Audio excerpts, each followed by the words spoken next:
We're Yes. talking about your healing. I mean, what a blessing this Energetic is. priming is what I call it. Yeah, what a blessing Energetic this is to priming. learn these You've techniques.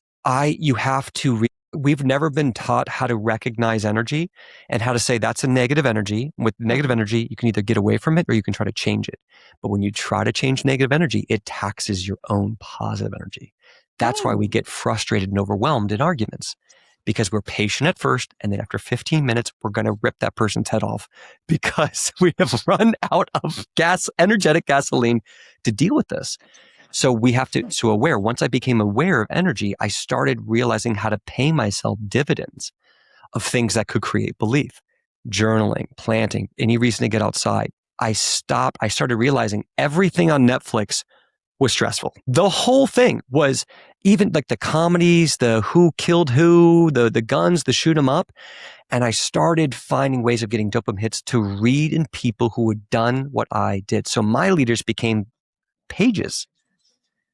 And I realized this. Here's another one that was big. I realized I couldn't think and dwell on my problems and read a page of a positive healing book at the exact same time. oh, that's good. You can't think of your problems and read. You'll lose track on the page. So if I could just practice, so I'd wake up and I'd make my mucosa healing tea. I want to share with some people some great gut strategies to make your gut feel good today. So I'd make my mucosa healing tea. I'd put on my robe with my slippers. I'd go outside in my garden where I could now observe oh, that looks like it's grown. Oh, that looks like that needs a Mhm. little water. Oh, the sun's a little harsh there. It needs a little nitrogen. Okay. And then I go out with my book and a highlighter. I realized I got a dopamine hit to highlight what mattered. I just read something and I'm like, wait, that was awesome. Like that page, that sentence. Don't read a book a day. It's horse crap. Read a book a month. Man, read that book, absorb that book, rewrite that book, enroll others in what that book says. So I would highlight and then I'd write it on a separate page. And then I would teach somebody what I learned every day because it was of value to them to be a teacher. I felt invaluable because I couldn't walk. My family was spending all their time and energy trying to take care of me. My mother slept on my couch. I had no money. She slept on my couch in a 3-bedroom, 1-bathroom with roommates because I didn't want to leave California and move back in with my mother. And Wow. so she and my sister took turns living with me. Do you know what it's like to feel like that when you were so vulnerable that other people are giving up?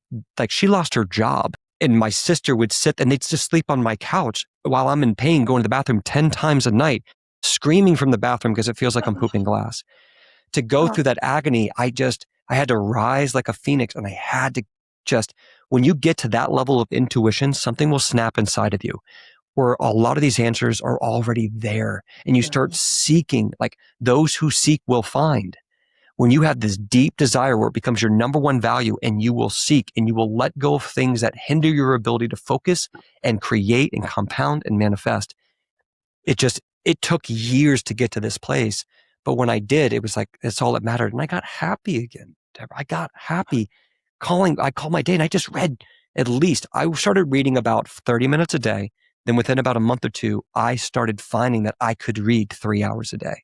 I wasn't going anywhere. I was stuck Right. in a house. But what do Making you use do? of your time. I'm in the garden. I'm outside with the sun. I'm going to practice being able to go half a mile walk today and not need to use the bathroom. And I'm going to wear 2 pairs of underwear because I might poop my pants Yeah.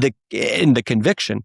So I had to have enough positive energy to deal with the shame of what might happen and what that walk back might be like. But I've got to bet it. I've got to go all in. Like you, black pants only, black underwear only, 2 pairs, use the restroom, calm your body down. Now you're going to go walk. And now I had lost vision. I had cracked my head open. I had dealt with severe anemia, electrolyte deficiencies. I weighed All the things. 135 pounds. I was bone, but it was like, if I can go a half a mile there and a half a Yeah. mile back or a quarter mile, my first goal was to be able to walk to the stop sign at my end of my street and back. And then I just started doing laps around the house. And then I started practicing calming my nervous system down when I got the feeling of having to go to the bathroom. So I'd get the Oh, feeling, do some meditation, tell my body it's okay, and then try to go do a lap before I went to the bathroom. wow. So I could regain confidence that if I'm on a train, if I'm on a plane, if I'm in a Right. restaurant, because for people with IBD, the experience of I have to go to the bathroom is the feeling of disease. It's the feeling Mm. of sickness.